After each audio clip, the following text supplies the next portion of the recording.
You are listening to KLRN Radio, where liberty and reason still reign. My son was in the Army back during Desert Storm, but even then he wanted an MBA. He looked at a dozen schools, but only one offered the online education and flexibility he needed while he was in a tent in Iraq. Grantham University. Turns out that Grantham's been delivering affordable, relevant college and advanced degrees for over 65 years. Heck, if they can deliver a quality education to a soldier in a tent overseas, think about the flexibility Grantham can offer you so you can earn your degree too. It doesn't matter how complicated or full your life is, if getting a degree is on your bucket list, you'll want to do what my son did. You'll want to call Grantham. Find out how easy it is to get started on your education so you can check that college degree off your bucket list. Call Grantham right now, 800-910-1370. That's 800-910-1370. Flexible, affordable, relevant. Call 800-910-1370. Attention business owners and independent contractors. This is a money-saving message from Tax Mediation Services. If your business owes $20,000 or more in taxes, we can help you today, right now. Listen, dealing with the IRS is no picnic. It's an intimidating and extremely stressful process, and you don't want to go it alone. Our attorneys know every law, every tax break, and every possible opportunity to help you resolve and reduce your tax debt. And if you owe more than $20,000, you may be at the top of their hit list. So don't take your tax debt lightly, because it will not go away on its own. The IRS can seize your bank accounts, your home, and even shut down your business. Call our tax experts today at 1-800-783-0810 and let us deal with the IRS while you focus on your business. That's 1-800-783-0810. Again, that's 800-783-0810. Tired of paying outrageous prices for Viagra? Well, we have great news for you. Now you can finally get Viagra at huge discounts. Healthy Man allows you to save up to $500 on Viagra. Why pay U.S. pharmacy prices of $15 per pill or more when you can get Viagra for less than $3 a pill? Call today and get 40 Viagra pills for only $99. This can cost as much as $600 at your local pharmacy. You can't afford not to call us. If you want Viagra at the lowest prices, never pay $15 a pill pharmacy prices again. Get Viagra for less than $3 a pill. Call 1-800-516-7602 today and save up to $500 and get 40 pills for just $99. Healthy Man is fast, easy, and affordable. Operators are waiting at 1-800-516-7602 to take your call right now. Call 1-800-516-7602. That's 1-800-516-7602. Again, 1-800-516-7602. Ready to stand out, Army ROTC prepares you not only as a college student, but as a strong leader, allowing you to earn the rank of second lieutenant. You will be eligible for full tuition merit-based scholarships and develop leadership skills essential for your future. Start strong and enhance your college experience. Visit your campus Army ROTC representative today. To find out how you can earn up to a full tuition scholarship, visit goarmy.com/podcast to locate your closest ROTC program today. Army officers inspire, strengthen others. Paid for by the United States Army. The following program contains coarse language and adult themes. Listener discretion is advised.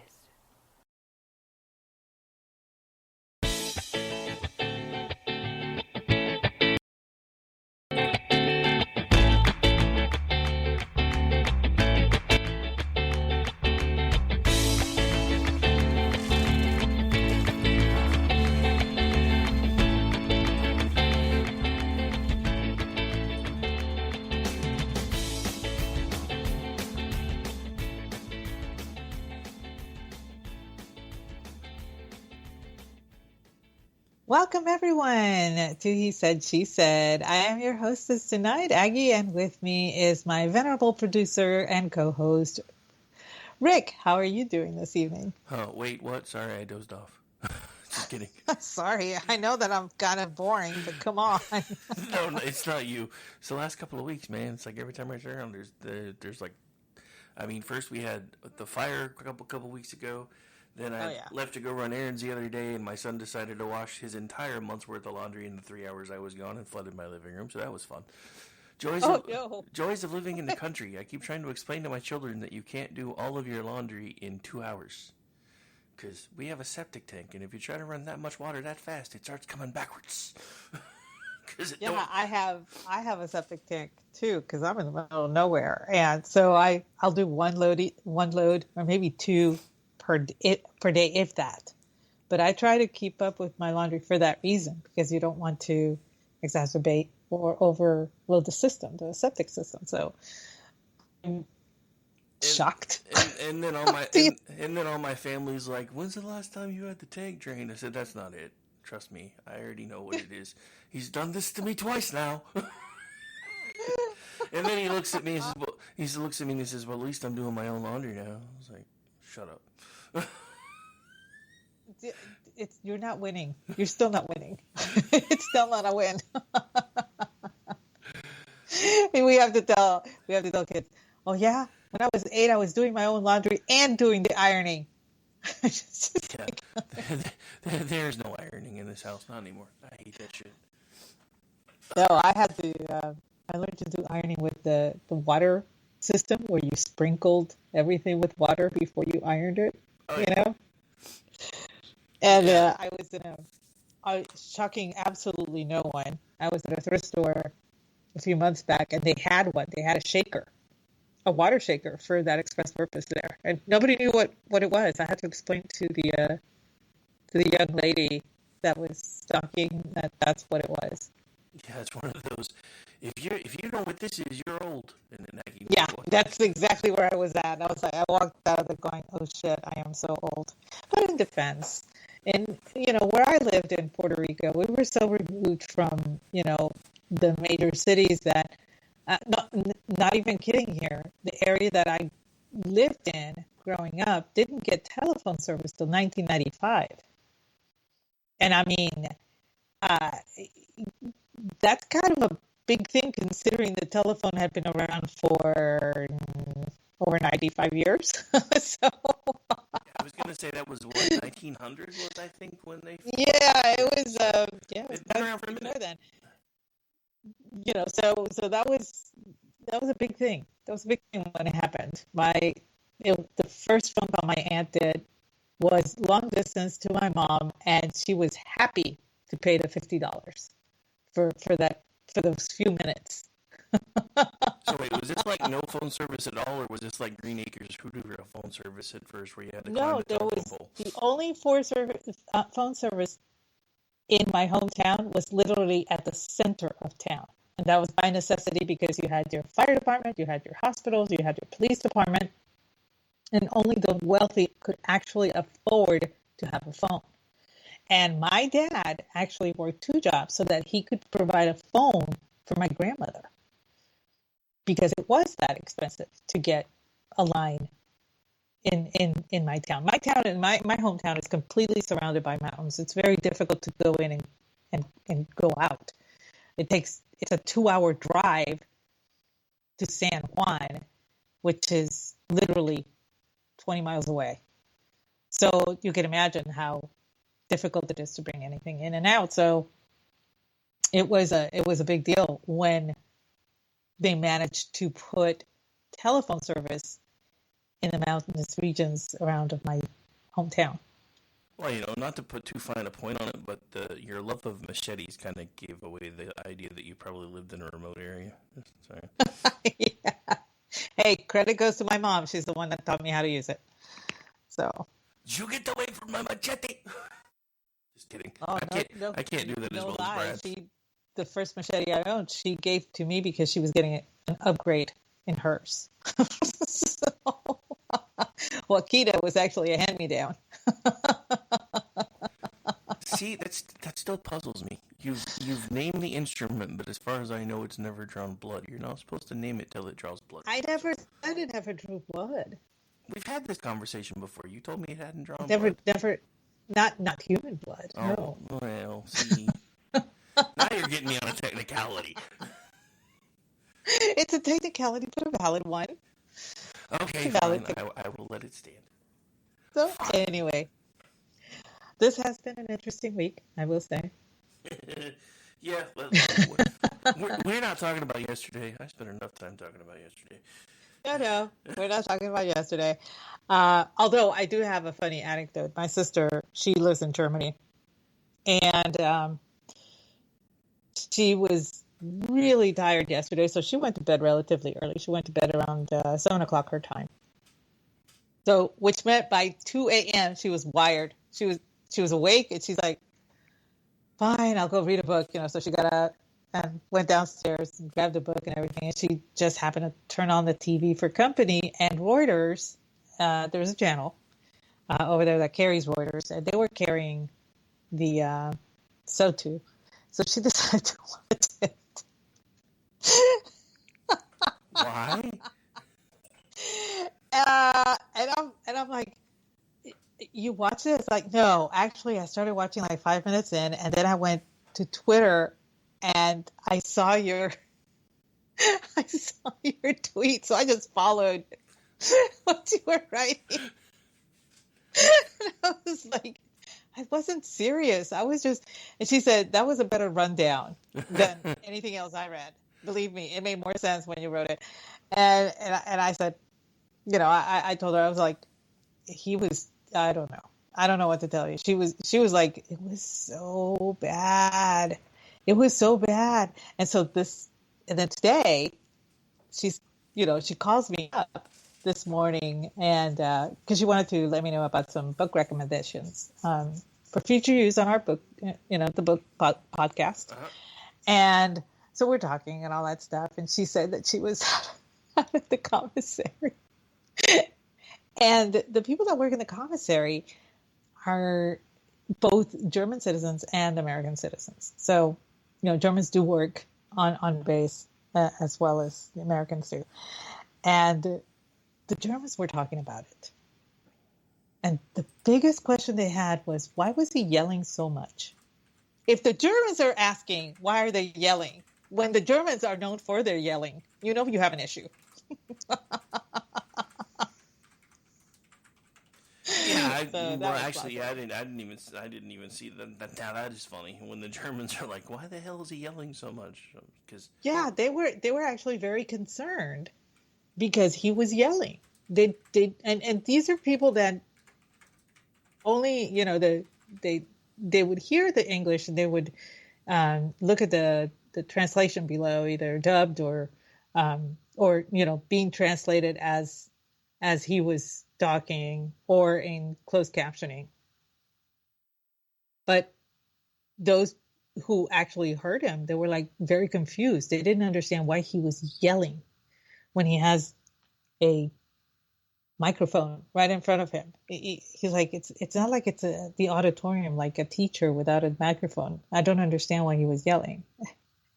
And my sister was like, the Germans were complaining about him yelling. This was so funny. I don't know when he got, because and this is gonna sound, it's a weird correlation, but my best man at my second wedding was a friend of mine that I worked with for forever, and he was a Jewish kid. But he was a Jewish kid with a dark sense of humor. So he was the one that would always tell you the Jewish jokes and knew all the German phrases and everything else. And one of his favorite ones that he would just yell out randomly anytime anybody was annoying us at work is "Ich bin ein Grand Cheesy Poof." And every time I heard Biden start yelling last night, that was the only thing that kept running through my head. For anybody who doesn't know, basically that's "I'm a giant cheese puff."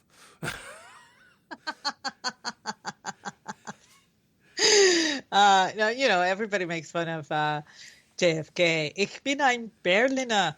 And you're like, you're a Danish? What? And everybody's like clapping. Oh, he's a donut. Okay. All right. He's on a roll. Let him go with it, So even, and to this day, JFK is very endeared over there. They really liked him. They thought that he was a great guy, but they make fun of that. And they think it is one of the cutest, most endearing things he ever did, and it's, over here, we're like, oh my God, he just called himself a Danish. Over there, it's like, oh my God, he's so cute. He just called himself a Danish. They really did like him for it. I mean, so. It was Kennedy. I'm surprised he didn't throw in cheese. Just. But yeah, I mean, everybody knows what he was trying to say. He just didn't realize it didn't translate the same. Yeah. You're not supposed to put ein in front of, if you're designating a particular city as your home or dwelling or whatever. You just say the type of, So it should have been ich bin Berliner. Yeah. Instead of ich bin ein Berliner. Yeah. And I thought that was so cute. To this day, I think it's adorable. kind of like with Spanish, when you use the right version of the verb to be, you're describing the temperature outside, and when you use the other version, you're talking about things that happened in the bedroom. Yeah, that kind of thing. Like that. Yeah, we're not gonna go there. So I just did. Anyway. Hey, I didn't get to do my laugh joke last week, so I had to get one in early now. So you did. Good job. So anyway, so yeah, we already talked about yesterday. That's as much as I wanted to talk about. I just thought it was kind of funny that the Germans were complaining about the volume. I'm like, I was like to my sister, are you serious? They were complaining about how he was yelling. It's like, yeah, it's okay for Germans to yell. That you have to do when you're speaking. In the guttural language, it just requires you to yell. But yeah, they couldn't believe it. They just couldn't understand why he had to yell. So that was fun. I still think that should have been Andrew's podcast name. But anyway, for his show, Old Man Yells at Clouds. That's funny. So, all right, well. So where do you want to go first? Aliens or art? Aliens. We gotta go with aliens because I read the link you sent me, and as I'm reading it, I found myself shaking my head because they're coming to these conclusions without any evidence. I know. That's actually why I wanted to talk about it, and I actually tried to have our resident alien come on to refute the fact that apparently, according to the federal government, there are no such thing as aliens, but he didn't answer me, so I don't know if he had to work today or what. But anyway, so yeah, that's the newest report that's come out after they reviewed 80 years worth of research, and citing no form of evidence or receipts, they have come to the conclusion that we are alone in the universe and there's no proof of alien life anywhere. I call bullshit, and I want to know why they're saying this now, because I find it really interesting that this is coming out as we put an unmanned craft on the moon and are about to try to send man back to the moon, because one of the, and not to turn this into a juxtaposode, or this segment of it into a juxtaposode, but we're not doing one of those tomorrow anyway, so it's not like it really matters. One of the things that Ordy and I have talked about when we've talked about the moon landings and everything else is the fact that at some point we believe the reason why we went out that far and then came back to near Earth orbit only is because we were told to go the fuck away. So I'm just curious as to why all of this stuff is coming out now, and they're trying to say, oh yeah, there's nothing to see here, when we all know better. I mean, come on. You're telling me that with as diverse as life is on this planet alone, there's no other intelligent life anywhere? That's impossible. No kidding. I mean, for all that people are always completely bitching about, oh my gosh, this is so endangered. Oh my gosh, this species is about to die. You need to give money to the WWF. You know what? Fuck you, Panda. But moving on. With all of that that's going on, a lot of people miss all of the... Why are you going to talk about fucking the panda? Nobody wants to talk about that. No, it could just fuck off. It could just die. I do not like pandas. Well, I mean, to be fair, they found I didn't mean to step on you, but they did find a species of whale they thought was extinct, and then it turns out it wasn't really extinct. It just hadn't been found in that part of the ocean in like 200 years. Then, of course, all the climate changers were like, "Oh my God, this is because the ice caps are melting." So then they sent a dude from Fox News to the ice caps today to prove they weren't melting. I was like, what the hell? No, but this is the one thing that you don't hear climate alarmists saying or talking about it. The fact is, it was not that long ago that in the I want to say the Nakong Delta in Vietnam, because we didn't have a lot of access to it, obviously. So I think I want to say it's 2000. I want to say it was 2012, 2010, somewhere about then. Scientists came out because they had been studying everything that was in that delta, and they found over 1,800 new animal species. Animal only. They weren't even talking about the flora that they discovered. And a lot of the alarmists are always missing out on the fact that new discoveries are made every day of new species. And yes, old species tend to die off. But if you're going to shove evolution down my throat, then you have to come to terms with the fact that the limbs are going to break off. Okay? Once you hit an evolutionary limb, it'll stop. It won't, there are limbs that will not grow anymore. They will not produce any leaves. They will not produce any branches, and they will just break off. The panda is one of those limbs. You just keep putting baleen twine and bazooka gum and trying to keep it from happening, but it is one of those. Anyway, moving on. With that same respect, that's just on this planet. You cannot possibly tell me that in all of the universe, there's only one place where life exists. It makes no sense. If you are going to subscribe to evolutionary theory, if you're going to subscribe to the Big Bang theory, if you're going to subscribe to the way planets are theorized to have been born, then you have to subscribe to the theory that there is life out there. It follows. It has to follow. And for the Pentagon to say, well, there's absolutely no proof, but, there's still stuff that we don't have enough information on, but we're just going to go and say that there's no proof. What? Well, I mean, I think part of it is, because, Ordy and I have talked about this before, and this is actually what spurred the whole idea of juxtaposition. Is several years ago, before Tucker Carlson was unceremoniously ousted from Fox News, I was watching one of his shows, and all of a sudden he starts talking about pilot gun camera footage of an unidentified flying object. And then the next day, I'm out to dinner, and they're talking about it on ABC News. And then the next day, it's on CBS News. And the next day, it's on NBC News. And then there's an article that talks about how they're loosening restrictions on pilots being able to report what they're now calling unidentified aerial phenomenon, or whatever the hell they're calling them now, because they've changed the name like 12 times. And that was actually the first official episode of Juxtaposition, is when did UFOs become mainstream, and how the hell did I miss the memo? I think they tried to test the idea of trying to let us know what they know, and I don't think it went very well, so now they're trying to put the genie back in the bottle. But the other thing is, there's been so much conspiracy theory that has become conspirafact that nobody believes them anymore. Because they lie to us about everything. Everything. And to be fair, MT brings up a very, very important point. Just, life could be out there. Yes, that's true.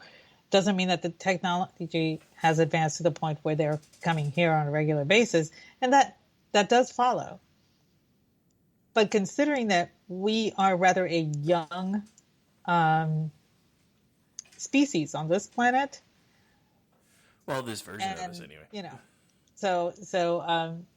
I would venture to say that, yes, that is true for a lot, could also not be true for a lot.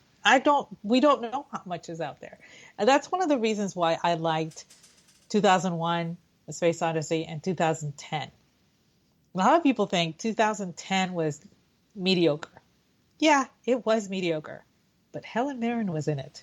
And so it was not a mediocre movie, in my opinion.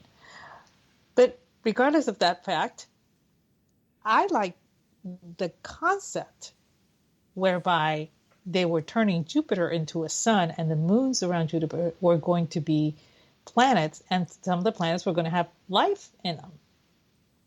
And so, life was starting, and you read the epilogue, and you're like, they already have a myth about our sun, And it was a really cool concept, in my opinion.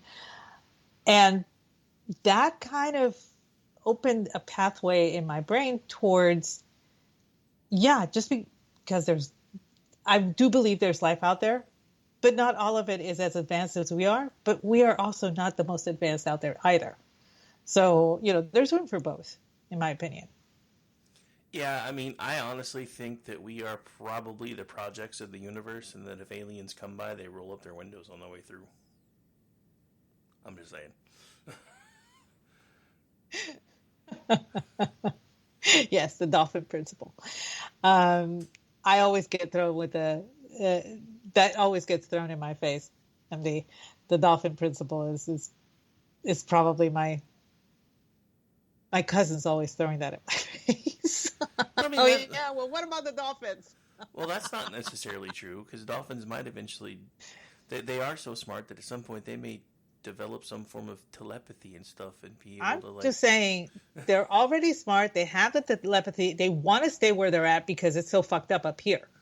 That's all I'm saying. I mean, that's a plausible theory too. I'm not going to pretend it's not. I mean, I'm just saying. The evolutionary theory is that at some point we all came from the ocean and we made the stupid mistake of, or our prehistoric ancestors made the mistake of deciding to leave the water, and the dolphins were like, nope, we're staying. Have fun. You're going to be like the pandas soon. Just kidding. I know. I always rag on the panda, but I'm justified. So anyway, I mean, the panda is too. A lot of people throw down the koala card at me, and I'm like, hold up.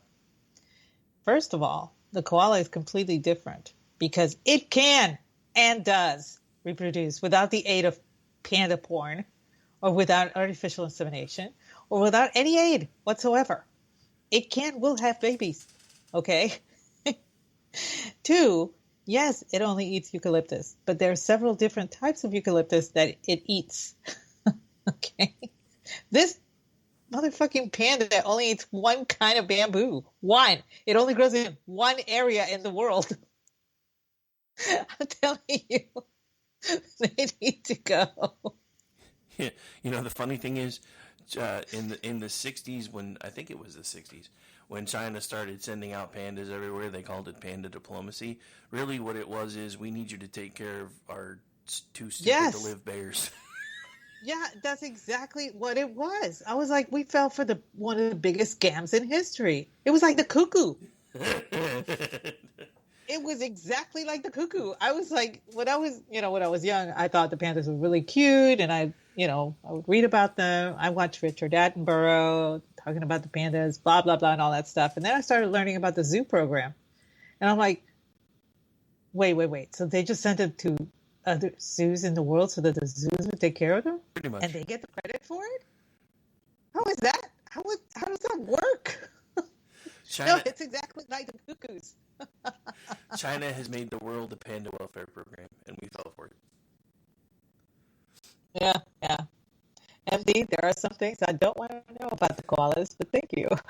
I'm kind of glad I didn't keep up with the chat at that point. I'm not even going to go look now. I'm scared.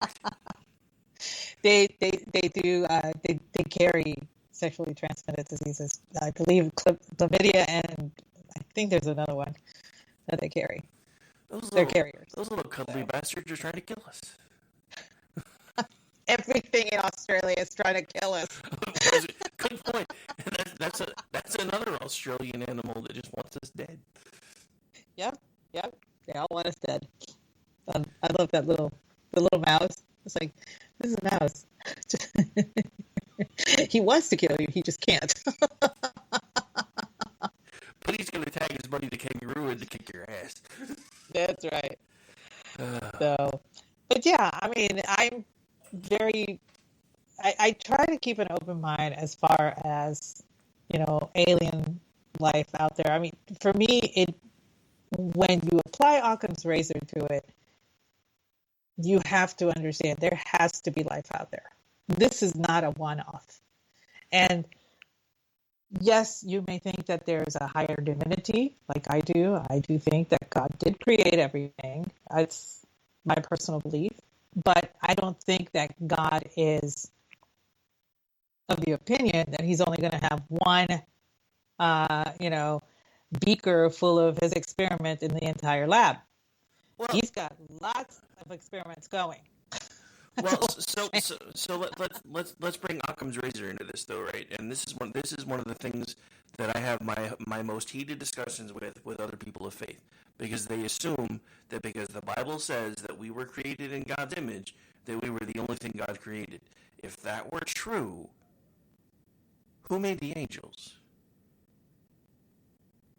Be not afraid. I'm just saying, our own arguments don't make any sense when we try to say that, because the other thing is, well, in order for the universe to function this way, and in order for the earth to be the perfect place that it is, God had to create all of it for everything to be able to work and have natural laws and natural order. God doesn't need natural laws and natural order. God could have created this one place and been like, you guys are in a petri dish and you're not even going to know, and then you try to leave and you run into a piece of glass when you get too high. That's my whole point. They are trying to put God in a box that God can't fit in, and that's why, if anything, even before I kind of fully signed on to the Christian faith, I was more of an agnostic, if I'm being completely honest. I knew there was something out there. I just had no idea what it was, and I still don't buy into every bit of Christian dogma and doctrine, because even our own book says we only see things from a certain perspective right now, and we won't know the whole truth until later. So I still think there's more to it. But this whole idea that all of the universe and the millions of stars and the millions of planets, because remember when, and this is something else, because remember when we were kids, we were growing up, and they tried to teach us science, and they're like, in our entire solar system, the Earth is the only planet or celestial body that has water on it. We now know that's not true. Our own moon has water on it. They found water on Mars. They're finding water everywhere. Yeah, Io has water. I believe they found Neptune, and there's a possible. Was Pluto? I don't know if they ever found. I don't know if they ever found water on Pluto. I wound up stopping paying attention to Pluto when they started trying to convince me it was an actual planet. I'm like, shut up. It's a planet. Yeah, I know. That's kind of my point. Yeah. And this discussion doesn't. No, that's it. Pluto is a planetoid now. No, it's not, mother. I even have the socks to prove it. Pluto's there with the rest of the planets. I'm just saying, I had to spend weeks memorizing that stupid mnemonic device to learn the planets in the right order, and you're not changing it on me now. Just saying. Oh my gosh, kids all know the Blue's Clues song. They still sing it to this day. See, I'm pre Blue's Clues, so I remember the what was yeah, it? I remember the mnemonic, yeah, but no, the kids were like, the sun's a bright star, Mercury's hot too, and they sing the whole thing, and yeah, Pluto's in there. So to them, Pluto's still a planet. End of discussion. So. Ohio has water. It's just not palatable. Oh wait, that's Michigan. My bad. I thought that was Flint, but no, that too. East Palestine. So anyway, but yeah, I mean, it's just I trying to put this, like you said, genie back in the bottle is kind of useless. I mean,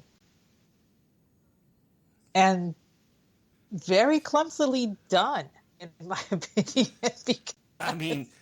The thing that I loved is they're like, oh yeah, we looked over 80 years worth of reports and footage and everything else, and you included absolutely no receipts. Are you kidding me? Nothing.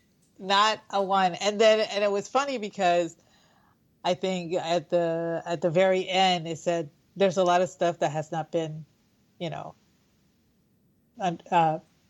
unproved or whatever it was, and I'm like, seriously? So, and you still made a report? I would have failed if I had made a report like this for Astronomy 101. Honest to God. This reminds me of 11th grade English when you had to do a book report and you walked in with and it's supposed to be 2 pages front and back typed double spaced. You walked in with a half paragraph thinking you were going to get away with it. The teacher's like, "Where's the rest of it?" That's all there was. Yeah, I may have tried that trick before. Just saying. Anyway. Oh man, it was just like, what was it that they said? Oh, many of the UFO reports remain unsolved. So, but you're still going to tell us There's no substantial evidence to say they exist. So you still don't know what many of these things are, but you are definite that they're not anything that is considered extraplanetary. Go, Kevin. I'm serious. If I had written a report like this for Astronomy 101, I would have gotten an F. And here's the Pentagon releasing it. Hey, only because it fits in well as a good plug for next week's juxtaposition. You're right. They are trying the Jedi mind trick on us. And Danielle, we're going to be discussing the Mandela effect and if that may or may not be one of those Jedi mind tricks in a little over a week. So make sure you're there. I'm definitely tuning in for that because I got Mandela affected. Dude, it happens to me all the time. I'm like, it was a stupid Fruit of the Loom. Again. And I'm just like, no, there was a cornucopia. And then everybody says, no, there wasn't. And of course, I go look on the brands and everything. There's no cornucopia. What if I told you there's an article where somebody found one? We're going to be talking about that. What if I told you that I found one on a fucking T-shirt? That's what I'm saying. And I am so pissed off now. But that's actually one of the newest theories about the Mandela effect is that they're trying to see how easily they can rewrite history and change our minds about stuff.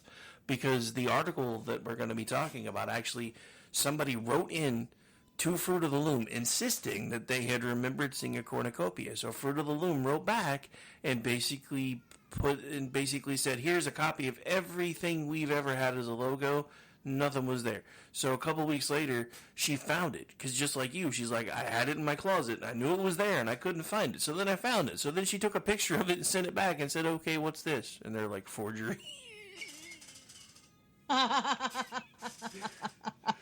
But yeah, that's like that's a whole new theory coming around about Mandela effect, and we're going to get into that because people are starting to wonder if it's just not another way for the government or whoever's actually secretly running this place to gaslight us. Well, that's the whole thing with this whole Pentagon thing is a huge gaslight. Exactly. And they, and it's a constant. It's a constant barrage, and they wonder why we don't trust the government. I'm like, because we can tell when the gaslight is being, turned on. Can actually tell. Well, and that's just it. It used to be so subtle, right, that you just weren't sure. And then when the whole China virus thing hit and they started trying to lock everything down, it's like all of a sudden everybody's brain switched on all at once, and they're like, what the hell is this? And it's like since then, they've been trying so hard to get us to shut that part of it off again, and we just won't do it. And that's why there's a lot of us that dug in on that stuff and studied it to death, and we're like, no, you lied about this, you lied about this, you lied about this, you lied about this.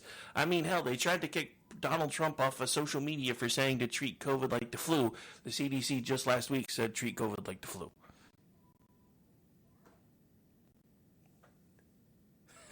Looks like somebody else found one. Yeah. So, I mean, but the thing is, I don't remember buying it like in a flea market or anything. It came in Fruit of the Loom bag from Walmart. So maybe Walmart is into knockoffs. Who knows? I don't. That's the Chinese version of Fruit of the Loom. So it could be that the foreign subsidiaries do have the damn cornucopia. No, because I remember it when I was a kid. Because I'm old enough that until they invented underoos, pretty much every kid wore tidy whities, and your parents always bought you the Fruit of the Loom. And I remember the underwear tag having the fruit on it and the cornucopia because because my mom had to teach me how to say that word because I used to have a speech impediment. I was like, "What is that?" She's like, "It's a cornucopia," and I'm like, "A who?" Oh yeah, I still remember the Spanish poem that we had to recite whenever we were learning rhyming and words for speech impediments and stuff like that, because everybody in the class was lumped together. And the word was encancanabra. See, I can't even say. Hey, we found a Jeff word for Aggie. She can't say it either. Yeah, encancara nublado. El cielo está encancara nublado. ¿Quién lo encancanaría? El que lo encancanarubró, buen encancanarubró sería. That's the poem that we had to recite daily in order to learn how to pronounce other words. All I have to say and about there that were kids in class that did have speech impediments, and it kind of helped with that too. All I have to say about that is yo no entiendo cómo se dice gobbledygook.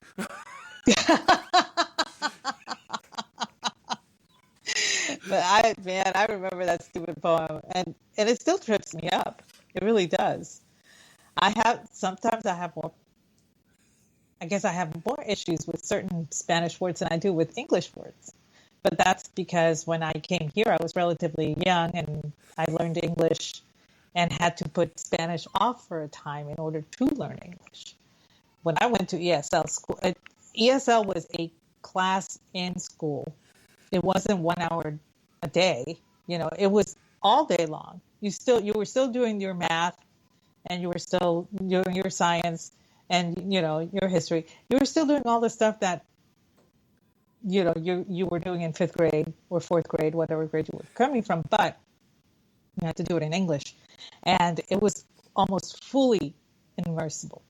You were completely immersed in English. And by the time you spent 1 year in that class, you were fluent in English. And it's a disservice that the state of Texas, and I believe it was a state board when it was controlled by Democrats, and when we had a legislature that was all Democrats and a Democratic governor, they said, oh, this is not fair. It's unconstitutional. You cannot separate people because of a language barrier. They have to be in the regular school. And you thought, well, okay, that's fine as long as they take ESL. But guess what? The teachers were speaking in Spanish in there. So what was the point? Absolutely. But that's another that's a random factoid that I just threw in there because of my propensity for mispronouncing certain Spanish words. Mike, I just choked on my beer. I'm not sure how I feel about you right now. So anyway, but yeah, going back to the whole alien thing, I do find that the government, it's like you said, putting the genie back in the bottle, and I'm like, I don't think that's going to work. They haven't rubbed it the right way yet. Oh wait, my bad. They're too busy rubbing themselves. Oh. That's just my opinion. So yeah, we've rubbed off on you. I know. I don't know.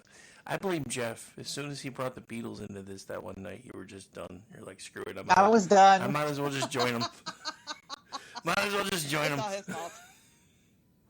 I'll just throw him under the bus. Yeah, sure. He's my podcast partner. There's the bus. The wheels on the bus go squish, squish, squish. Yeah, poor thing. But yeah, it's his fault. I blame him completely for it. And I'm sure that he will be very proud to be blamed for it. Oh, I've already blamed him for it, and he took full credit. So yeah, he was kind of proud of that night with the Beatles. I'm just saying. Anyway. But I guess we talked out on the alien thing. Yeah, should we move on? Yeah, I'm pretty sure we've already packed him up and sent him home, so we can move on to the next one.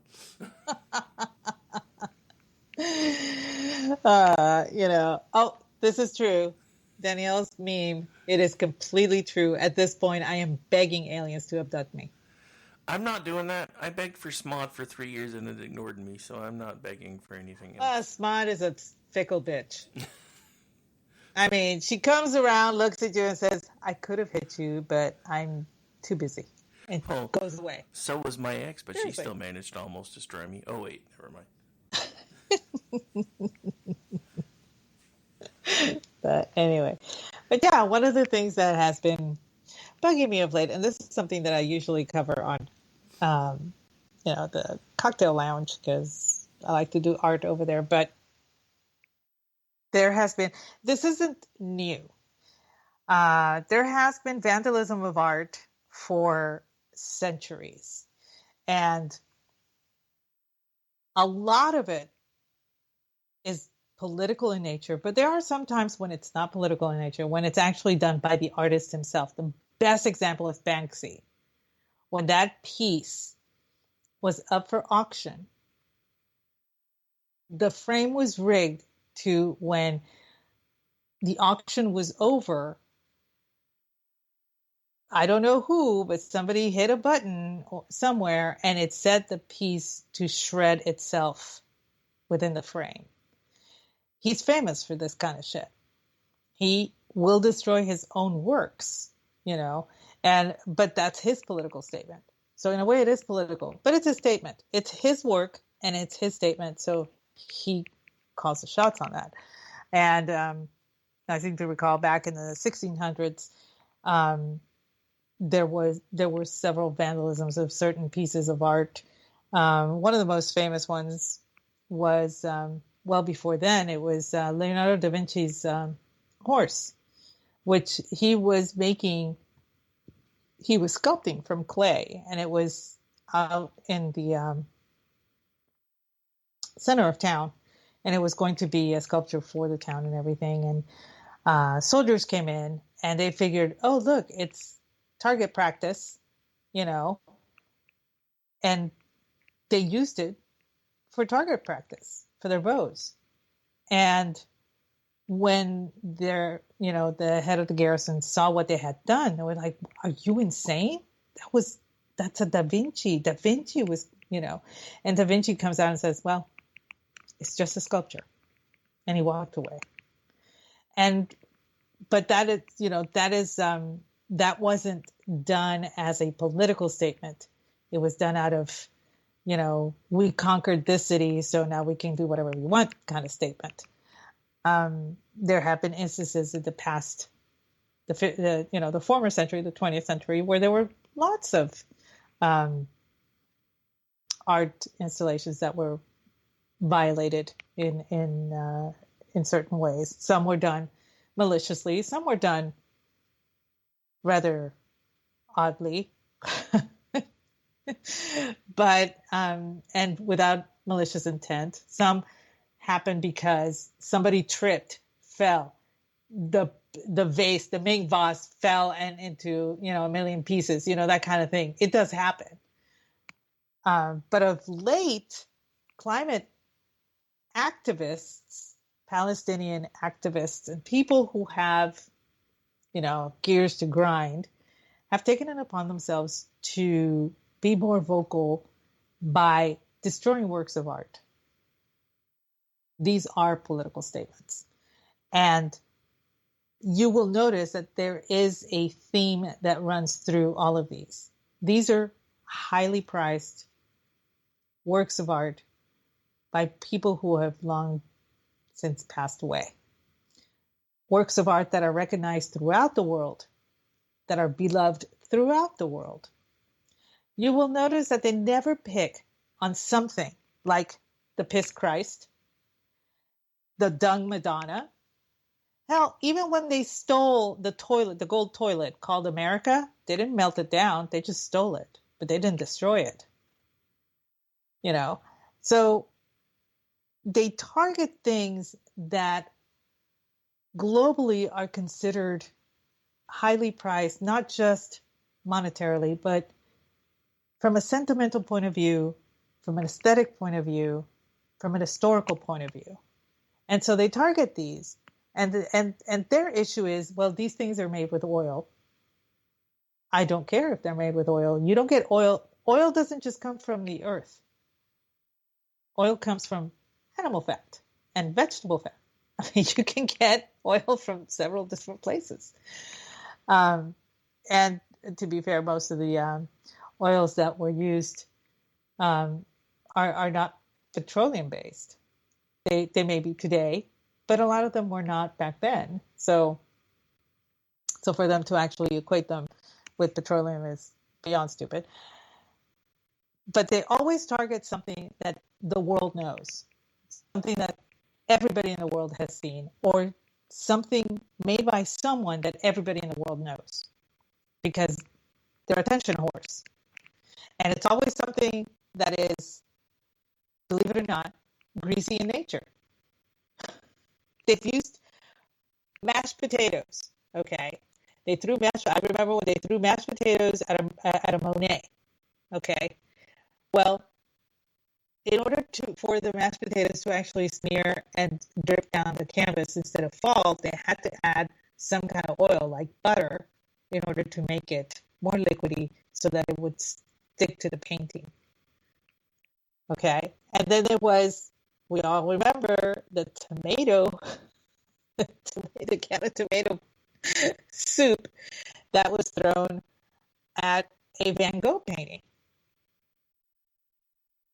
And it's ridiculous because and it's not just paintings; it's sculptures throughout the world. You know, I remember at the Bourse de Commerce, they spilled paint all over these beautifully sculpted horse sculptures, and it makes absolutely no sense when they do this. They want the attention. They know that the paintings themselves can be repaired, and God knows how many times the Mona Lisa has been attacked, which is one of the reasons they keep it behind bulletproof plexiglass. But it doesn't stop anybody from trying to attack it. And now, just today, somebody came, I think it was yesterday, some Palestinian supporter decided to not just deface, but cut up a painting of John Balfour. Admittedly, Balfour has a very tainted history, but the fact remains that painting was a very valuable piece of art. They went and destroyed it. And then, of course, this young idiot goes into the museum somewhere in Canada and decides to spray paint displays in the Museum of Natural Sciences, all because of climate change. And yet they don't understand that the stuff that they're using is the stuff that they're actually protesting. None of them do. All of this stuff was taken with cameras that were on cell phones. Everything that they do post to social media. That the entire world runs on petroleum. As much as they hate it, that's what it does. It literally, coffee and petroleum. Those are the two. In that order. Oh wait. Well, for me. Yeah, but you bring up an interesting point. The phones anymore are primarily made out of plastic. The cases that they try to put them in to protect them are made out of plastic. Plastic is made out of petroleum. When the irony is, and when I've talked about this before, but the irony is, if they were really that worried about protecting the environment, why haven't they lobbied to be able to make plastics out of hemp? Because you can. That plastic even biodegrades. Yes, it biodegrades slowly, but it would mean that we would get rid of so much stuff in our landfills. We wouldn't have islands of plastic trash floating in our ocean because eventually it would just dissolve and go away.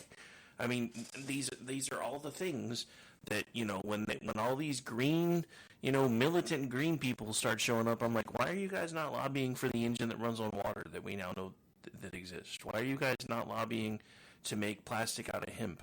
Why are you not lobbying to make paper out of hemp? Because hemp per acre yields 3 times as much paper. It grows 3 times faster. It's stronger. It can and was used in clothing. I mean, we've talked about this before, and I think it was on this very show one of the first times that I filled in for Mickey.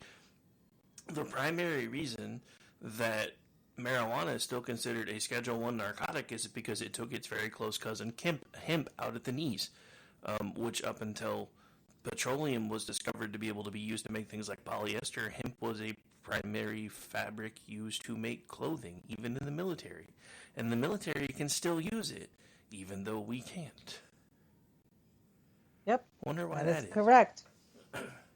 I know, because I have several articles that were acquired throughout my stint as a military wife that are made with hemp. So, and before you go, I didn't steal them from Supply. we were issued these for certain activities that we did as military wives. I'm pretty sure the statute of limitations is worn off even if you did, so it's okay. Yeah, it's totally gone. But, and Al does bring up a good point. Some of these things are completely staged, and the artwork itself are fakes. They're not the real pieces. They're, but let's not forget they went after the Declaration of Independence. My question is, why was that even allowed? I remember going to see the Declaration of Independence, and let me tell you something, I couldn't even chew gum when I walked in there. But these people come in with cans of whatever stuff, and then they just throw it on there, and then security guards do absolutely nothing. And the same thing, and I'm still trying to figure this out, of the one in the museum today. How? Because he didn't come in with a spray can. He came in with a sprayer, okay? He was holding it with one hand. It was this huge thing, and then spraying with the other, and it was connected by a hose, and he's spraying red paint all over the place. And I'm like, how the hell do you sneak that in? Somebody's complicit. Either a friend of his works there, or the museum just does not want to push back. And it was the same thing with the Declaration of Independence. The guys were standing right there, and you know what they were saying? They weren't saying stop to the guy that was defacing the plexiglass on or whatever it is on the Declaration, the bulletproof glass. They were telling the people that were videotaping that were going to go stop the guy to stop. That's what they were doing. And that pisses me off because it's their job to make sure that nobody disrupts anybody else's experience when they go see such a valuable document. And yet they let it happen. Well, I think honestly, when you mentioned either or a minute ago, sometimes I think you need to remember, as our good friend Orty says, embrace the power of and, because I'm pretty sure everybody's in on it at this point. Yes, embrace the power of and. And you're right. I should embrace the power of and more often. I do think that there are a lot of people in museums that are complicit with the climate change agenda. I still remember when the Smithsonian had this beautiful mural in the main hall, and it covered, I want to say it was 35 feet long. It was some ridiculous length. I mean, I was young, so I could be exaggerating the length of it. But it was about, our, history of man, starting with the era with the dinosaurs and all that stuff and moving through. But it also detailed the climate, that was going on, the ice age, the little ice age, all that stuff. It was detailed. And then, amazingly enough, after the hockey stick graph came out that Michael Mann decided to just shove down everybody's throat, which has been debunked many times, but whatever. The Smithsonian took it upon themselves to paint over that entire mural. That mural disappeared. You can only find pictures of it in certain books. You can't even find it online, I don't think. And it goes to show that there is money to be made from climate alarmism. I mean, there always has been. But this is to the point where it is now being used as a cudgel to create a new fiefdom where we are the serfs. I mean, well, and that's just it, and I know we try not to go too far into this lane on this one, but since we're already there, everything that they've been doing is basically designed to push us into a serfdom situation. I mean, that's just like right now you have people in New York City cheering that the governor has National Guard at the turnstiles searching people before they get on the subways. We couldn't have cops do that because cops are too militant, but you can have the actual military doing it, and they're okay with it. You have to contend with the fact that they've lost a lot of cops too. Cops are just quitting New York left and right. But yeah, it really, and I'm old enough to remember where stop and frisk was a bad thing. And now Governor Hochul brought it back. And the cops aren't even doing it. The freaking National Guard is. Oh. But here's the scariest thing about all of that, and I talked about this a little bit today. This is by design. They are trying to collapse our civil system so that the federal government has to come in and nationalize everything. And we are falling for it over and over and over again because I don't know why, but we are. I mean, the same people that didn't want cops in the subways are fine with actual military personnel being in the subways now. Why is that? Makes you wonder. I mean, something a light bulb came on for me about 2 months ago, and it was when I got serious about starting the show back up and moving it to afternoons. I'm like, we are not a free people anymore. We have not been a free people since 1913 at the soonest. And if anything, we are a free range people on a tax farm, and they are doing everything they can to make sure that we do not escape that tax farm, including giving us the illusion of safety at the expense of all of our liberties, which I believe somebody famous once said, if you're willing to make that trade, you deserve whatever the hell you get. And we're happily making that trade. And I say we collectively, not royally, because I, for one, am fighting that trade. I think it was Ben Franklin. It was. If you trade liberty for safety, you deserve neither. And it's true. I'm sorry. No, I'm not sorry. I fight about this all the time because a lot of my cousins are not pro Second Amendment. There are strict gun control laws in Puerto Rico. In order to own a gun, and this applies to LEOs, if they want to own their own personal guns, they have to be members of a gun club. You must be a member, and you must show up for target practice at the minimum several, X amount of days per month. You need to be in good standing, and the government will check on you.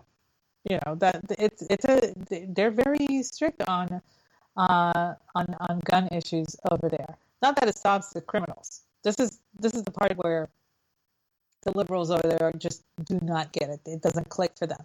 But we have gun control. Yeah, but the criminals don't. And this is what everybody forgets. The criminals have absolutely no gun control. Neither here nor there. Anyway. Well, no, I mean, not really, because I mean, it still kind of ties into everything that we've been talking about, because this is something else that I've said. That is again, much like the federal government trying to put the UFO genie back in the bottle. Now that people know how to make weapons, and now that people understand how to make guns, and now in some cases, you can even print guns, then the only way to make us safe from gun violence would be if somebody actually has the Statue of Liberty-sized neuralizer sitting in the arm of the Statue of Liberty that Will Smith can go fire off and basically shout out, "Nobody remembers anything about guns." That's the only way it's ever going to go away. You can outlaw anything you want. It's not going to stop the people that want to break the law from getting to it. And it's not going to stop the people that want to commit murder from being able to commit murder. Yeah, there are less gun deaths in Great Britain, but guess what they have more of? Stabbing deaths. And unlike what they try to tell you, it's not always one or two people. There's people that are running through places and just stabbing as many people as they can until they get taken down by cops that can't even carry guns. Because they decided they didn't need guns. Most of the time, most of their cops don't even carry guns. Their street cops, bobbies, they don't have access to guns. Their detectives do, but their regular beat cops don't. And to me, that's just dumb. But that goes back to, just think about this. Because when Obama was in office, one of the biggest pushes were, you don't need a right to guns because we have the police. Then you fast forward to the end of Obama's term, because by then, I think they honestly thought they were going to get enough people to go along with it, because then they started vilifying the police. And even though it didn't work as they wanted it to, they still started the process to vilify the police. And then, even with Trump in office, there were all these changes at the civics the city levels that started making all these changes to how cops could do their jobs. We started having all these Soros-funded DAs start sweeping in. All of these things were happening that we didn't understand at the time, and it's just like with Trump. If Trump had lost the election in 2016, he probably would have been shot or hung already. He didn't, though. So now they're still trying to get him back to the point of having everybody brand him a traitor. If we had bought into Obama's bullshit about how you don't need guns because we have cops, we would have neither guns nor cops right now. And they would be doing whatever they wanted. No, it's completely true. I see it whenever I'm in my Puerto Rico groups over on the Book of Faces. I see that, a lot of people are talking about how they, there's no need for police, we, blah, blah, blah, and all this stuff. And I'm like, have you been to San Juan lately? They literally tell women, don't carry a purse. They tell women, don't walk alone. They tell women, don't wear high heels. Because if you're in a flight or fight situation and you're a law-abiding citizen and do not have a gun on you, you're going to be running. And they actually tell you, don't wear high heels when you go out in the San Juan area to go clubbing or whatever. They recommend you do not wear high heels. It gives you a better chance to run. How sad is that? Well, I mean, but nobody in the groups is like, well, that's totally different. No, that's reality for you. But you know what? I like to wear my high heels whenever I go clubbing in the middle of downtown somewhere in Tyler. I like that. Not that I do. I just tell them that. But, and they're like, you're not, do you ever go places where you're afraid? I said, well, first of all, I make sure that I have enough protection on me. And, I never actually claim, whatever weapon that I may or may not have on my personal self or anything. But, Latinas like knives. We do. So they pretty much think that that's what I carry. And I'm okay with them thinking that. That's fine. But the thing is, they don't even do that. I have girlfriends in Puerto Rico that are like, oh no, that's so unladylike. I can't carry a knife if I'm going out and blah, blah, blah. And I'm like, then learn to run. If something happens, that's the only option you've now given yourself.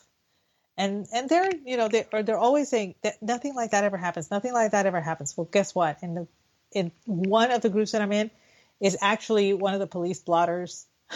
They run the police blotters for the major metropolitan areas in Puerto Rico. And it is nonstop. Almost every single day, there's at least 10 updates to assaults. You cannot possibly tell me that it doesn't happen.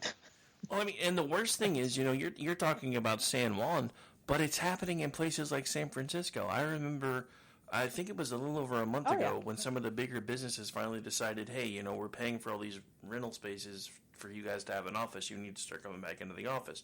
So then after a bunch of people got mugged going to lunch, they're like, oh yeah, don't leave the building for lunch anymore. When you're coming to and from the car, we'll have security walk you to and from your car just to make sure you're okay. And they're like, why the fuck can't I go work from home if this is what you're gonna make me do? But I mean, it's happening. I think it was San Francisco. I think I heard a story about it in Oakland. There was a story similar to that, I believe, in New York City. And it's just, the whole thing about it is, I mean, I always laughed at Jesse Kelly when he started talking about how it was time for an amicable divorce. I don't see a way past it now. I wish I did, but I don't. Because the leftists are nuts. And it's like JD said today. We have a call. We have, how did he put it? That the right has a financial endeavor. The left has a movement, and a movement's always going to win because they don't care what it takes to get them across the finish line. They don't care who they have to partner with. They don't care what lines they have to cross. And I mean, hell, even Robert F. Kennedy said that. Robert F. Kennedy just basically did an interview saying, I do believe that both political parties are likely equally corrupt, but I will tell you that one is much better at being corrupt than the other, and it's the one I just left. It's just nuts. These people are willing to destroy the country to get what they want. And I know I said I wasn't going to talk about this, but you heard it from Screaming Mimi last night. Everything he talked about was bullshit. All of it. And then at one point, because he finally got called out for it, he looks down at the button, still says her name wrong. I'm pretty sure somebody's got Lincoln Riley's face on a milk carton right now, wanting to know what happened to him after the last football game, since apparently he's now a murder victim. But at the same time, and then he's like, but how many other thousands of people have been murdered by illegals? Did you really just say that? Because most of that, at least for the last 3 years, has been your fault, bro. You signed 91 or 92 executive orders changing everything with border policy. And it's just, when they show you who they are, we need to believe them. And I don't trust Trump at this point any further than I can throw him, but I still think at his core, he needs the country to function because he's a businessman and it's how he makes money. So I still think that is his driving principle, is making sure that he can make money, which honestly means making sure everybody else can make money. And it's why it worked well for 2.5 years until the NIH and the Chinese cooked up COVID. And you can't tell me that they didn't. Because we put the guy that was in charge of the NIH in charge of fighting this stuff. And that's one of the things that has me the most mad about this being a geriatric grudge match, because he still hasn't had to answer for the fact that he gave a medal to the guy that started this mess for us in the first place, all to try to get him out of the office. Wait, I missed something. What? Morty says, with my bad knee, I shouldn't be throwing anybody, but I must have been on a rant and forgot what I said. Anyway, moving on. And Bubba, it's not just a bad knee. I have a whole bad side. Let's just be honest. The left side half the time doesn't know what it's doing. That's why I have a bad knee. It's, that a lot of people talk about the uniparty. And I'm like, at first I was like, I don't think they're the same. But I'm like, as the more I got involved with politics, the more I got involved with Twitter, the more I got around with KLRN. Yeah, So you're blaming us for your descent into madness. Okay, I can live with it. I'm blaming you for my eyes opening. I'm just Thank you. But and it's true. Even my dad is to the point where he sees that there. You know what he sees? He sees Puerto Rico here. He sees the exact same thing. They talk about two parties over there, but it's the same party. Like I said, Democrat and Democrat Light. Mm-hmm. They're the same party. They just have different colors. One's red, one's blue. And over there, the blue is the right, and the red is the left. Yeah, supposedly. I still don't know why we ever changed that. But because in Reagan's day, it was the same. Yeah, so it was, for my dad, he's like, I can't, he can't tell the difference. And he's a big fan of Trump, but even he has issues with Trump now. I think everybody who likes Trump, so here's the thing. There are two versions of TDS. There are Trump derangement syndrome, which is everything he does is bad, everything he touches turns to shit, the dude is nothing but incarnate evil. Then you have Trump deity syndrome, meaning the guy can do absolutely no wrong. Then you have those of us in the middle that are like, hey, some of his policies are awesome, but he's a dick. And that's where I am. Well, yeah, my dad likes the fact that he's a dick. He's perfectly fine with that. But he's starting to see that he does have left-leaning tendencies, and he doesn't like that. Because the last time around, he didn't have the same tendencies that he has now. No, he had them. I was he like, just hit them. And I told Dad, I said, he's always had them. He was a Democrat, Dad. He's always had them. But it was in his best interest not to execute them or put them into action when he was president.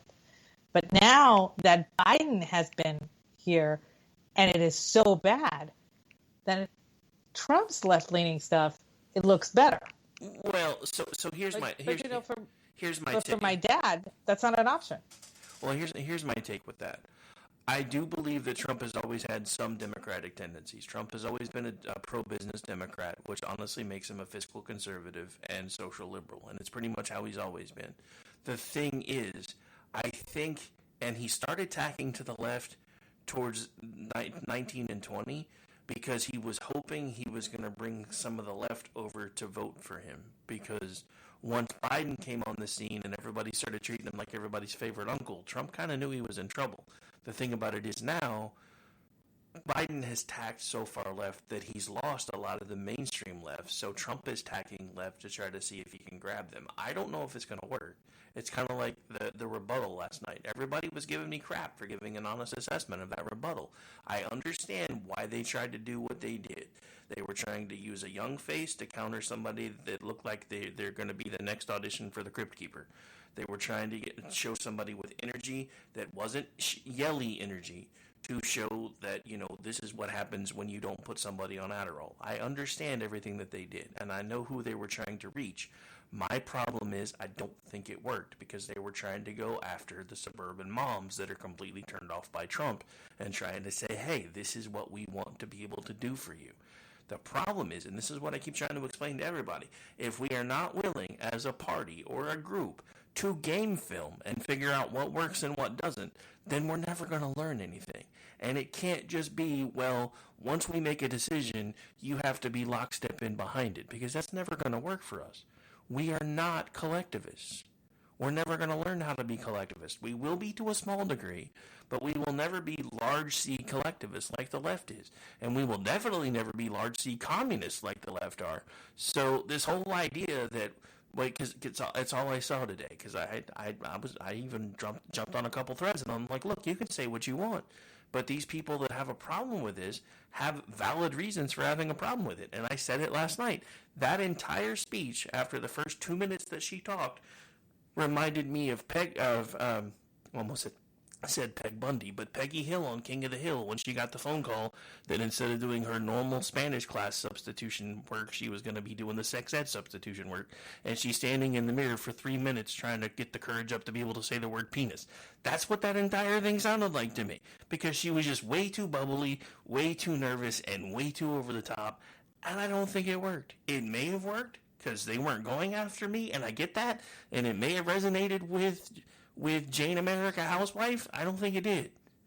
And I think it was a mistake. We need to stop throwing the junior Congress critters into the fire at the first opportunity, because it never works. They tanked Jindal's career. Look what happened to him. Anybody remember him? He was a rising star in the party. He gave the rebuttal, and after that, nobody heard from him again. Yep. I was like, what? Did he just poof and disappear one day? I mean, it's like he was gone. Dude, I don't know. I remember he was making the rounds for a presidential run in 2015. I even got a picture with him at SRLC in 2015. And then after that, I never, he did the State of the Union rebuttal, and then I never heard from him again. Nope, he's gone. I have no idea what happened to him. Maybe he was from Alpha Centauri too. I don't know. I have no idea. I have no recollection of him actually saying that he was he was done after this term and he was going to retire and blah, blah, blah. I have no recollection. I think either he lost re-election or he himself was a Mandela effect. I'm not sure which. Yeah. Whatever. I don't know. Had to plug next week's show again.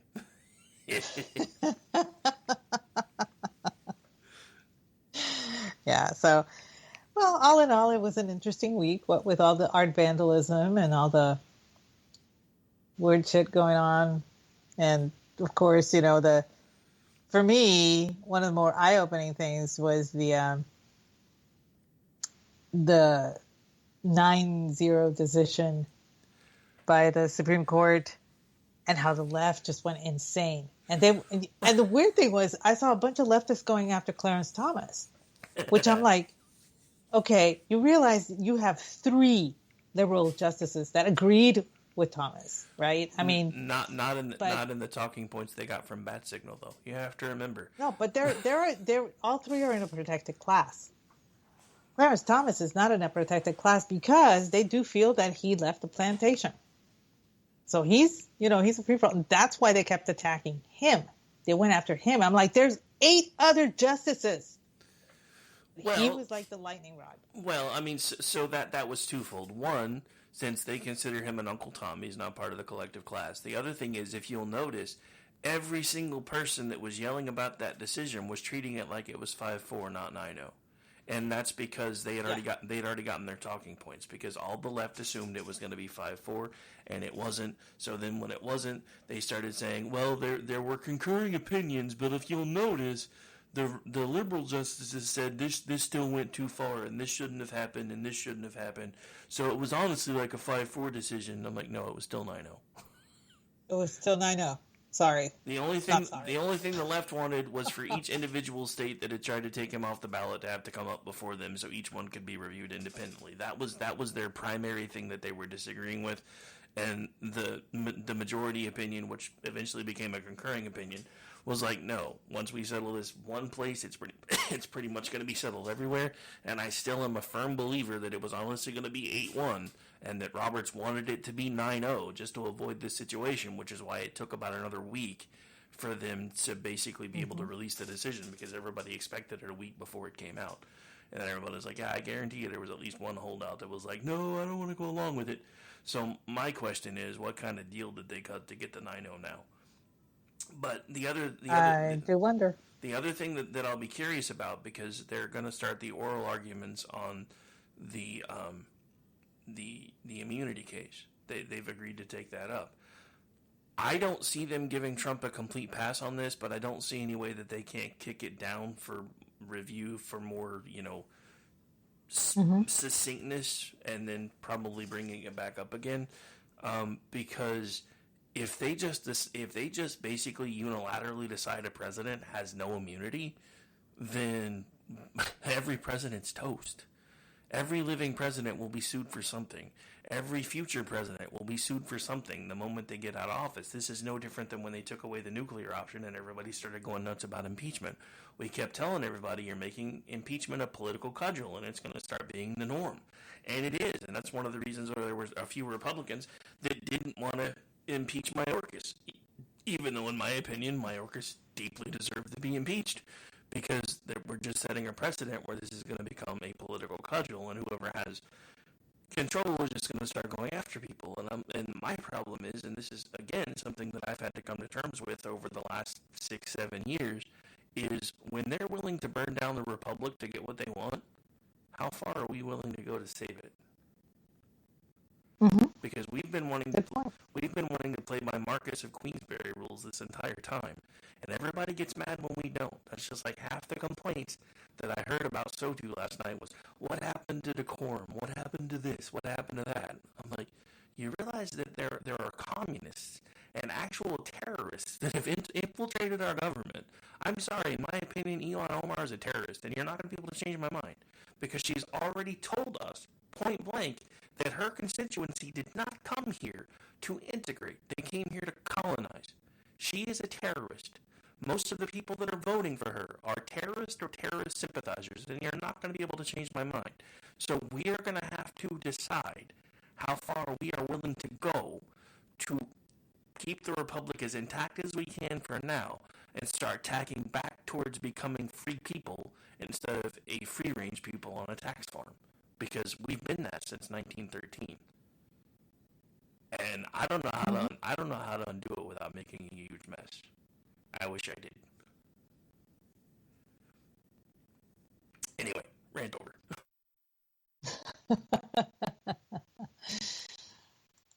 Yeah, Orty makes a good point. For the left, violence is a dial, and for the right, it's a switch. And it has obvious to everybody that the left has been ratcheting up that dial, trying to provoke the right into flipping that switch. And they want the right to flip that switch first. And I'm of the opinion, and I may be in the minority, that I will wait until I am hit before hitting back. Because I will defend myself, but I will not be offense. I'm not going to take the offense, because they will use that against me.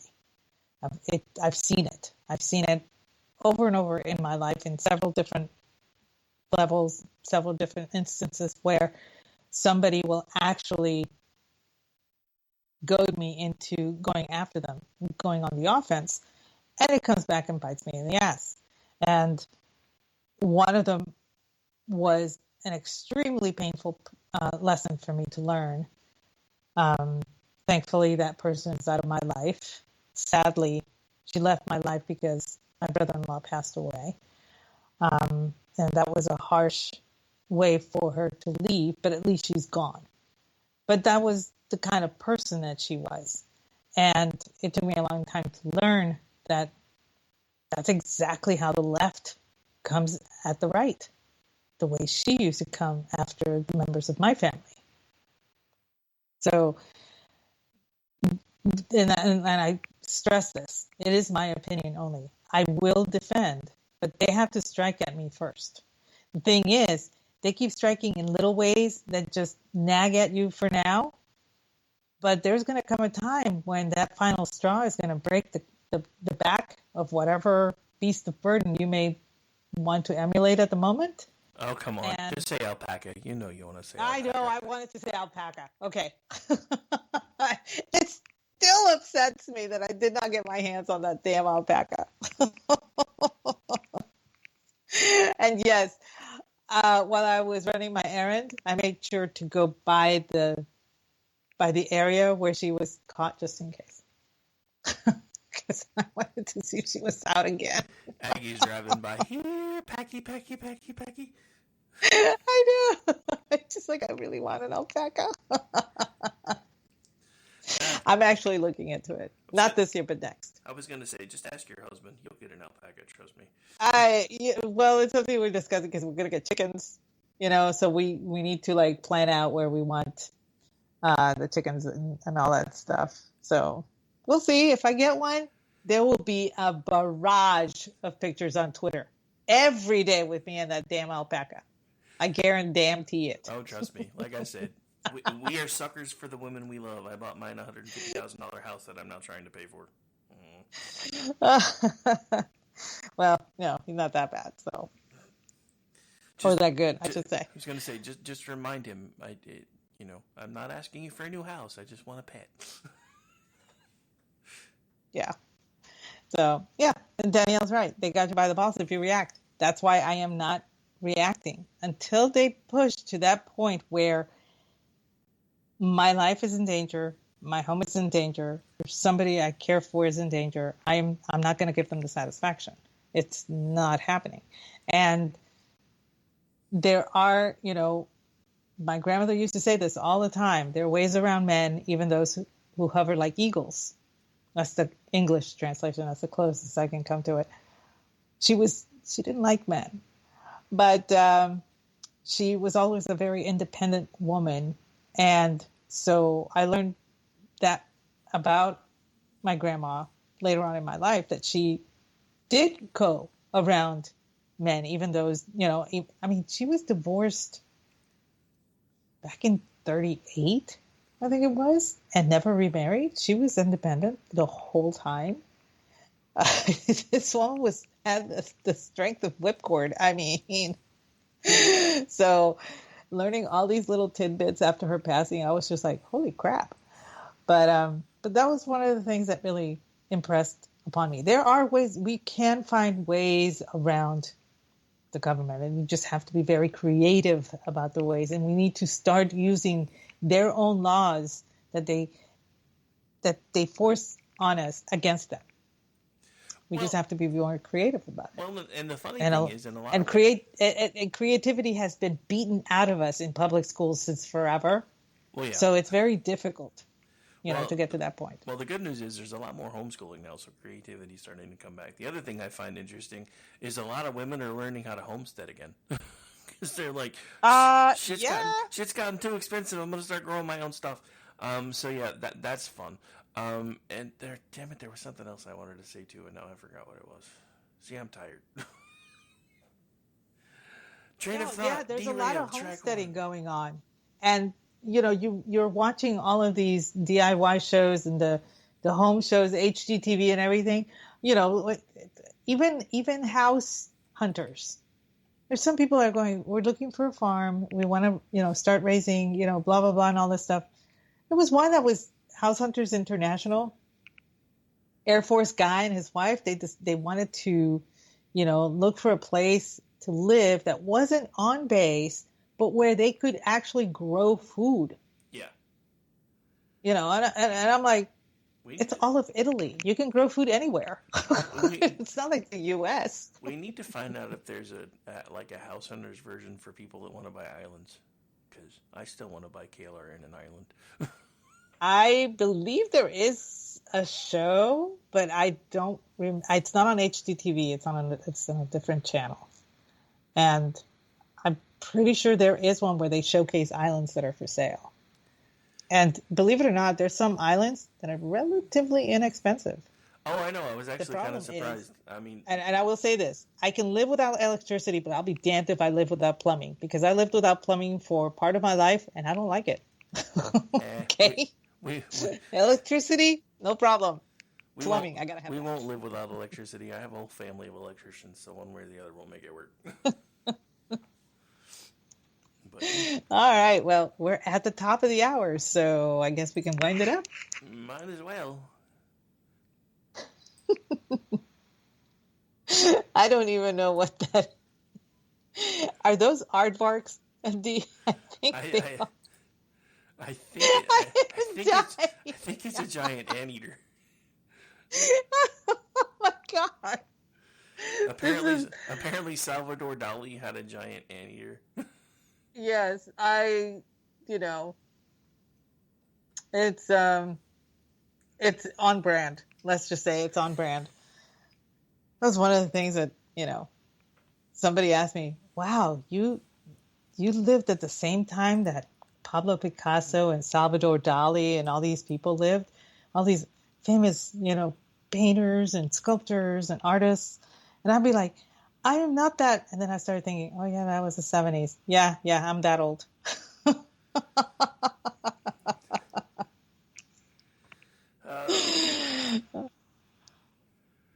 Oh, well. All righty. Well, Rick, on that note, please take a deep breath and tell us where we can find you. Don't look for me. It's a trap. Just kidding. It's a trap. I'm off tomorrow night, so I'm hoping... my daughter's coming in, but I'm still hoping to get some writing done at some point tomorrow, and then I'll be and probably hopefully some more on Sunday, because I have show prep to do on Sunday anyway. So I'm hoping I can start working writing and help with the show prep, because we'll be doing America Off the Rails 10 p.m. Eastern on Sundays. Then I'll be back doing the Rick Robinson Show, hopefully barring any weird situations, because that's become a thing lately. Next Monday through Friday between the hours of 3 and 5 p.m. Eastern. Then as far as I know, I think we're back to regular schedule next week. So I'll be producing for you and Brad on Tuesday night, and then the Loftus Party podcast should drop at some point Tuesday during the day, because I also produce for that one. And then on Wednesday night, I think we're back to full schedule, because G was off this past week, but he's going to be back this next week. So we should have me and Stacy doing the Whatever Show, then I'm producing for G on the Conservative Curmudgeon, producing for the Ladies of the Red Wine, and then Orty, who's become a workaholic lately, hopefully will be available to do a show. But honestly, he took the bullet. But last week I was just as tired. This past week I was just as tired as he was, so we both decided to punt. He's like, I'll blame it on me because I'm running late anyway. So you don't have to do that. They yell at me when I miss my shows anyway. And then Thursday, hopefully Jen and Rick's, we're going to be back on regular programming. And then Friday, I'll probably be back around here doing this with you, unless or until Mickey decides he wants to make his triumphant return. I will keep trying to keep his seat warm to the best of my ability. When I'm not doing all that, you can find me as a contributor on the LoftusParty.com, MisfitsPolitics.com, and Twitchy.com, and you can follow me on most social media platforms at RowdyRick73. And now that I took an hour to tell everybody where they can find me, where can folks find you? Well, you can find me at Aggie Rican and at Aggie the Barkeep over on X, whatever. You can find me 8:30 p.m. Eastern, Tuesday nights during the Cocktail Lounge with the ever suave Brad Slager. Friday nights, 8:30 p.m. Eastern, where he said, she said, with you for now, I guess. I don't know when Mick is coming back, but he's really hoping he can come back soon. last Wednesday of every month at 8 p.m., we do Toxic Masculinity, where G, Orty, Rick, and Andrew get together, and we have Babe of the Month, and I bring a cocktail of the night. And Jeff and I have launched our new podcast, Spirited Books. That's up this Monday. Also at Aggie time, 8:30 p.m. Eastern. So stay tuned for that. Thanks so much for joining us, you guys, and we appreciate y'all hanging out with us, and we hope you have a light evening. I think all the people in chat need to grab our pitchforks, our virtual pitchforks and virtual torches, and go hang out in front of Mickey's Twitter feed and start yelling, "Spring production, spring production, spring production." No, I'm just kidding.